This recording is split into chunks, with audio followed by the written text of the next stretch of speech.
You've probably heard it all. Sugar feeds cancer. Dairy is dangerous. Meat will bring your cancer back. These warnings flood the internet, tossed around by well-meaning friends, viral videos, or health blogs that lean more on fear than fact. But for anyone who has faced cancer or is determined to avoid it, the noise can become paralyzing. What do you believe? What do you eat? Let me be straight with you. After over 20 years of working with people fighting cancer, recovering from it, or living in fear of it returning, I've learned one powerful truth. Most foods we fear are not the enemy. Most of what you've heard is either outdated, misinterpreted, or simply not supported by strong research. The truth is simpler, but also more profound. There are only 2 food-related items that science has consistently and repeatedly linked to a higher cancer risk. These are not based on fads, not opinion pieces, but on population-level research across many countries and over many years. Those 2 culprits are processed meats and alcohol. Now, before we dig into why these matter, let's talk about why this conversation is so important. If you've survived cancer, you deserve clarity, not confusion. You've been through enough. You don't need fear tactics or guilt-inducing diets. You need confidence. You need to know what choices actually move the needle for your health. Let's first clear away some myths. Sugar is often the villain in cancer talk. Yes, cancer cells do use glucose for energy. But so do all your healthy cells. Your brain, your heart, your muscles. They all run on glucose. Removing all sugar from your diet will not starve cancer. It will starve you. What really matters is your overall diet and blood sugar balance, not just whether you ate a banana. The same goes for soy. For years, especially in breast cancer communities, soy has been treated with suspicion. But the truth is, the compounds in soy, called phytoestrogens, do not act like human estrogen in the way people once feared. In fact, new research shows that soy might actually protect against breast cancer recurrence, especially for women with hormone-sensitive cancers. It's a shift in thinking, and an important one. And meat? Unprocessed red meat, consumed in moderation, has not been clearly shown to raise cancer risk. The panic around meat often comes from lumping all types of meat together, without looking at how it's prepared, how often it's eaten, or what it's eaten with. Context matters. So if these foods, sugar, soy, red meat, aren't the big problem, then what is? That brings us back to those 2 consistent culprits: processed meats and alcohol. These are not just health fads or trends. These are backed by decades of large studies that repeatedly show a connection with higher cancer rates. And yet, they're often the least discussed. Processed meats, things like deli meats, bacon, sausage, and hot dogs, have been chemically altered to last longer and taste stronger. In that process, compounds are added or formed that can damage your DNA. That damage is what raises cancer risk. Just 2 slices of bacon a day, around 50 grams, can raise your cancer risk by nearly 20%. That's not a scare tactic. That's population data. Alcohol is similar. Many people still believe a glass of red wine is healthy, but alcohol is classified as a Group 1 carcinogen, the same category as tobacco. It increases the risk of at least 7 different types of cancer. And yet, because it's socially accepted, even glamorized, many brush off the risk. But facts are facts. The more you drink, the higher the risk. Facing these truths is not about guilt. It's about empowerment. You are in control. Knowing what to focus on helps you avoid the trap of cutting out foods based on fear. You don't need to remove joy from your life to stay healthy, but you do need knowledge, strategy, and calm guidance. Let's move forward with that. In the next section, we'll dive deeper into the myths about sugar and soy and how those fears can quietly steal your peace without any real reason. Let's begin with one of the biggest fears in the cancer world: sugar. You may have heard that sugar fuels cancer. On the surface, it seems logical. Cancer cells consume glucose. So, the thinking goes, if you cut sugar out completely, you can starve cancer. But real biology doesn't work that way. Every cell in your body, healthy or not, relies on glucose.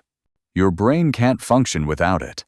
Neither can your muscles, your organs, or your immune system. Now, does that mean sugar is harmless? No, not quite. But we must distinguish between types of sugar and how they affect your overall metabolic health. Eating a piece of fruit, which contains natural sugars along with fiber, vitamins, and antioxidants, is completely different from downing a can of soda or a slice of processed cake. The issue is not sugar in itself, but sugar overload, especially when combined with a poor overall diet and lack of movement. Cancer doesn't form simply because you had a muffin.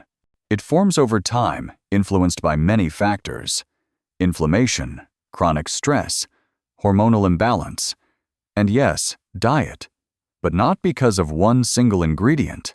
Obsessively avoiding all sugar can cause more stress and confusion than benefit. What's more helpful is to eat mindfully, stabilize blood sugar, and focus on whole foods, not extremes. Let's turn now to soy. For many years, soy has been labeled the enemy, especially for women with breast cancer. The fear comes from the fact that soy contains phytoestrogens, plant compounds that mimic estrogen to a small degree. This led to the belief that soy could feed hormone-sensitive cancers. But that theory was based on early studies in animals and a lack of understanding about how phytoestrogens truly function in the human body. Today, we know better. Modern research has shown that eating moderate amounts of soy, tofu, tempeh, edamame, soy milk not only does not increase cancer risk, but may actually reduce it. In fact, in populations where soy consumption is common, such as Japan and parts of China, rates of hormone-related cancers tend to be lower. That's not a coincidence. Phytoestrogens can actually block the stronger effects of human estrogen in the body, acting more like a protector than a threat. What's important here is balance. You don't need to fear soy, nor do you need to load up on soy supplements. Eating soy as part of a varied, plant-forward diet can be beneficial, and for many women, it brings peace of mind when reintroduced without fear. Understanding the evidence helps replace anxiety with confidence. Now, what about meat? Not all meat is created equal. A grilled steak at a family barbecue is very different from a heavily processed sausage you find in the frozen aisle. The evidence shows that unprocessed red meat, when eaten occasionally and cooked with care, is not a major risk factor for cancer. The problems arise with frequency, preparation, and additives. Grilling or frying meat at high temperatures can produce compounds that irritate and damage cells. Eating red meat daily, especially when paired with refined carbs and little fiber, can lead to inflammation. But again, moderation and method matter. Lean cuts, slow cooking, balanced portions, these choices make a difference. One of the most powerful shifts you can make is to move from a mindset of restriction to one of strategy. Instead of fearing a category of food, ask how that food fits into the bigger picture of your health. Are you active? Are you sleeping well? Are your meals balanced with fiber, protein, and healthy fats? These factors play a bigger role than any single bite. In this journey, fear is often the loudest voice, but clarity is your ally. Don't let outdated ideas or viral headlines control your plate. Ask deeper questions. Trust the data, not the drama. Let your choices reflect wisdom, not worry. In the next part, we'll look closely at processed meats, why they remain one of the most proven food risks for cancer, and what small shifts you can make to reduce that risk without giving up flavor or tradition. There is a long list of foods people debate over when it comes to cancer, but processed meats stand out for one reason. The evidence against them is consistent, strong, and repeated across decades of research. Unlike many food controversies, this one has held up under the microscope. And yet, processed meats remain a part of daily meals for millions of people. Let's define what we mean by processed meat. This includes foods like bacon, sausage, deli slices, hot dogs, ham, and beef jerky. What they have in common is that they are preserved in some way, cured, smoked, salted, or treated with chemical additives to enhance flavor and shelf life. These processes are not just about taste. They create compounds that can cause real harm inside the body. When meat is processed, nitrates and nitrites are often added. In the body, these can form compounds known as nitrosamines, which have been shown to damage DNA. That damage, over time, increases the likelihood of cancer forming. Studies show that eating just 50 grams of processed meat a day, roughly 2 slices of bacon or a deli sandwich, raises the risk of colorectal cancer by around 18%. That might not sound like much, but spread across a population, it becomes a serious public health concern. One of the biggest challenges is that these foods are everywhere. They are convenient, tasty, and deeply embedded in culture and tradition. From Sunday brunch to quick lunches, processed meats often feel like a default. That's why cutting them out entirely can feel difficult. But the goal is not about being perfect. It's about making smarter choices that reduce long-term risk. If you love bacon, enjoy it occasionally, not daily. If deli meat is part of your lunch routine, consider switching to home-cooked meats or plant-based options a few days a week. Even small changes, like reducing portion size or choosing nitrate-free versions, can make a difference. Though it's worth noting that nitrate-free does not always mean risk-free. Many of these products still contain natural forms of nitrates that behave the same way in the body. It's easy to fall into all-or-nothing thinking when it comes to food and health. But the truth is more flexible. You don't have to live in fear or cut yourself off from everything you enjoy. What matters is your routine. What you eat every day, not just once in a while, is what shapes your risk. Processed meats don't need to be a staple. Make them an exception, not a habit. There's freedom in knowledge. When you understand why something increases your risk, it becomes easier to adjust. You're not just following rules. You're making decisions that reflect your values, your goals, and your desire to live well. In the next section, we'll turn to alcohol, a socially accepted habit that hides real risks, especially when it comes to cancer. Understanding the truth can help you take back control without losing joy. There is perhaps no substance more accepted in modern society than alcohol. It appears at weddings, dinners, casual nights with friends, even celebrations of life. A glass of wine to relax, a beer with the game, a toast to something good. Alcohol is woven into the fabric of everyday living, and for that reason, its risks are often ignored or minimized. But when it comes to cancer, alcohol is not neutral. It is a known and well-documented risk. Let's start with what we know. Alcohol is classified by the World Health Organization as a Group 1 carcinogen. That means the link between alcohol and cancer is not speculative, it is confirmed. It shares that classification with substances like tobacco and asbestos. And yet, most people don't think twice before pouring a drink. The science shows that alcohol increases the risk of at least 7 types of cancer. These include breast cancer, liver cancer, colorectal cancer, throat cancer, mouth cancer, esophageal cancer, and stomach cancer. Even small amounts, 1 drink a day, raise the risk noticeably. 1 drink a day increases cancer risk by about 9%. 3 drinks per week, roughly 1 every other day, still increases risk by around 4%. And no, red wine is not an exception. While it's true that red wine contains antioxidants like resveratrol, the harm caused by alcohol far outweighs any potential benefit from those compounds. You can get the same antioxidants from grapes, berries, or other fruits without the toxic effects of ethanol. The idea that red wine is heart-healthy is outdated and incomplete. It is more marketing than medicine. It's understandable why people hesitate to change their drinking habits. Alcohol is tied to relaxation, celebration, connection. For some, it's a ritual.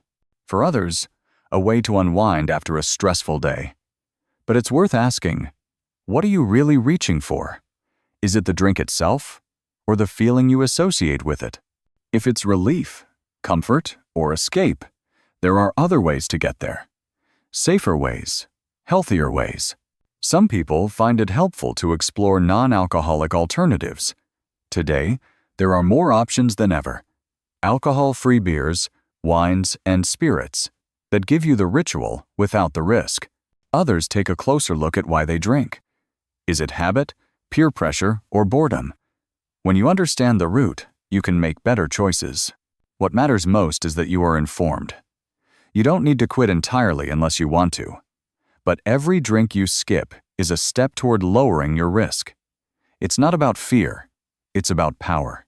When you know what alcohol does in the body, how it breaks down into acetaldehyde, a compound that damages DNA, you stop seeing it as harmless, and that clarity makes it easier to choose differently. Alcohol doesn't have to be your story. You can still celebrate, connect, and relax, all without sacrificing your long-term health. You are not giving something up. You are choosing something better. In the final part, we'll bring it all together: how to live with intention, eat with purpose, and build a lifestyle that supports health without extremes.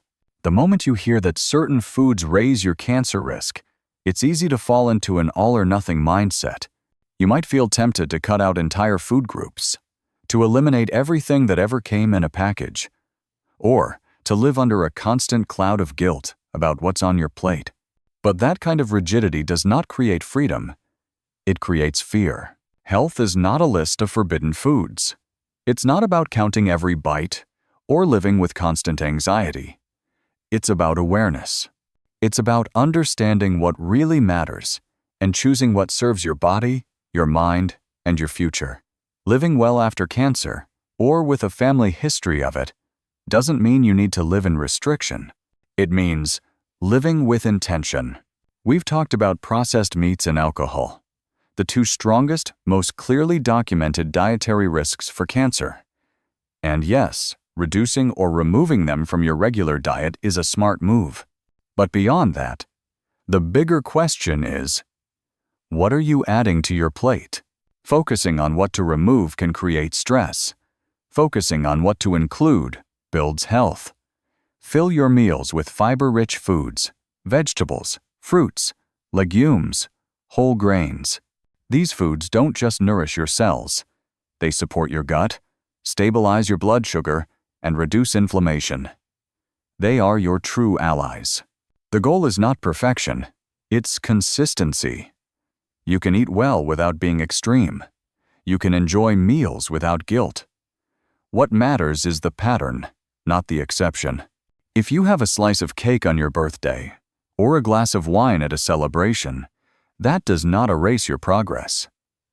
What you do most days matters more than what you do once in a while. And let's not forget the other parts of health: your stress levels, your sleep, your movement, your relationships. Cancer is not caused by food alone, and it is not prevented by diet alone. A healthy life is a whole life.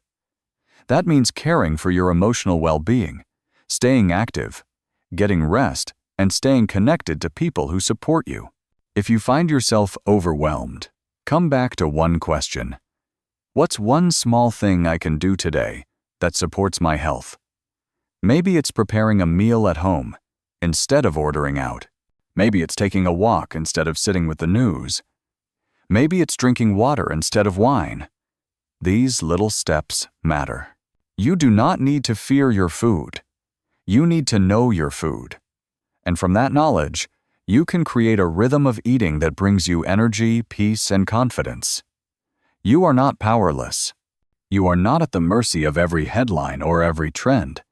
You are the one making choices. Let those choices reflect not just your fears, but your wisdom. Live with awareness, eat with intention, let go of guilt, And if you ever feel uncertain, remember this: the path to health is not about being perfect. It's about being present, informed, and kind to yourself every step of the way.